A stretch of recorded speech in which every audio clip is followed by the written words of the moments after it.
Hey Facebook family, how are you? It is so good to see you on this marvelous, magnificent Monday. We are really looking forward to share with you what God has done in spite of this inclement weather. This is a day that the Lord had made. Yesterday was too, and we need to rejoice and be glad in it. It was cold out there, and as many as you may know or may not know, this is not my kind of weather at all. But I am directed in scriptures to rejoice in it because it's a day that He's made and has given unto us. We are on this side of the grave and not the other side of the grave. So there's a level of appreciation that we all need to have. So bless God for yesterday. We are in a new study in the book of Amos. And we've discovered some phenomenal, fantastic truths that even though it was written back then, it applies to right now. We saw in the first couple of chapters of the book of Amos that there is times in the walk of the believer when God does get hot. What I mean by getting hot, where He gets angry. He gets angry not because He wants to get angry, but it's because how we function and how we live our lives oftentimes that provokes God to get angry. We talked about when God gets hot, and God does get hot from time to time with others as well as with us. In the book of Amos, he judges 6 Gentile nations as he begins to describe to them their behavior. Even though they were not his people, they still needed to live according to his principles that are universal in this place that we call the world, the earth. God is not just talking to us who believe in Him. He also talks to those who don't believe in Him. He judges them for their injustices and how they live their lives. And it's not that He has not given them opportunity to be exposed to Him. They have chose not to worship the God of Abraham, Isaac, and Jacob. But it doesn't mean that He did not give them opportunity to respond to Him.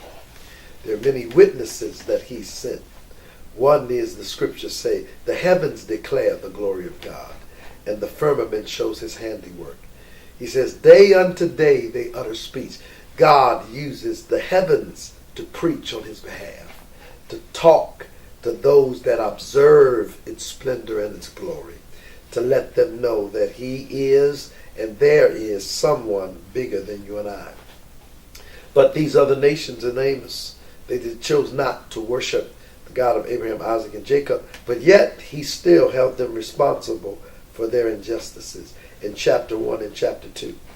Can you imagine that in chapter 1 and chapter 2, He judges all of these foreign nations? Can you imagine Israel on the other side of this preach word of Amos to the foreign nations, giving Amos an amen, giving Amos a witness, saying to Amos, you are preaching. You are telling the truth about them. But in chapter 2 of the book of Amos and around verse 4, God turns the corner and now begins to preach to Judah and Israel. And He begins to tell them the reason why I'm judging you is because, one, you do not obey my word. You have not listened to my instructions. And you find yourself falling into social sins where you sell righteous people for peanuts, for silver and gold, and you get rid of the poor people for a pair of sandals, meaning that you devalue people that He rescued out of Egypt, people that He delivered from Pharaoh, because they are not at the same status as you are. Now you devalue them. And those that are at the same level that you are, you further seek to demean and devalue them because you're the only one that you believe is most valuable to God. God says, I got you for social sins. He even says, I got you for your sexual sins. There were men, the father laying with a woman that his son laid with at the same time. He got him for social sins, sexual sins, and spiritual sins in the book of Amos chapter 2, where the Nazarites who took a vow not to drink, but this people had perverted them to drink. Those that God raised up to prophesy in the nations of Israel, they refused to receive them when they did prophesy. So they were in a bad way, and God was hot. He was angry at his people because of what his people had been doing to him. They were doing it toward each other, but ultimately they were disobeying him. That's what sin really is. It's us doing things to one another, but ultimately it's against God. So it pays to have our vertical right. Then it will help us function in our horizontal. I've been taking up too much of your time, but I want to say this to you, that it's amazing that even when we get to that point in our spiritual walk with God, and we get to that point where we're off and God is angry with us, and we don't get that oftentimes, but when he does become angry with us, we need to know it's him. It's not the enemy. It's not the devil. No, it's him chastening us, his children, his people. And the reason why, his motivation for doing it, is because he loves us. He loves us because he loves us. Like Israel, he said, I chose you not because you were the greatest people, but because you were the least of people. Like the church, Jesus said to his disciples, I chose you. You didn't choose me. I didn't choose you because you were so righteous, or you were so pure, or you were so godly.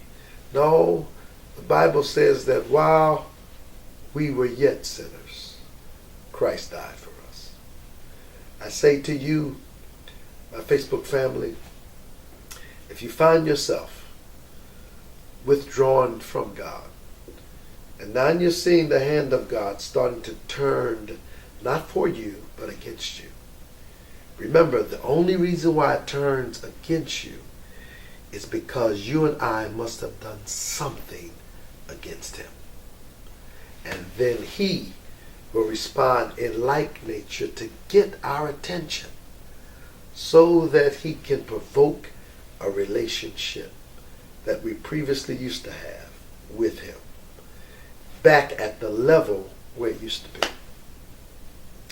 I tell you, like the prophet Amos said in chapter 4, he said it several times. If you just allow me to read these verses to you, when he was trying to get the people of Israel back, God showed them why he disciplined them. He said, I gave you absolutely nothing to eat in all of your cities, a shortage of food in all of your communities. And he said this, yet you did not return to me. God says he's doing this. He said, I didn't send no rain to one city, but I sent rain to the other city, but yet you would not return to me.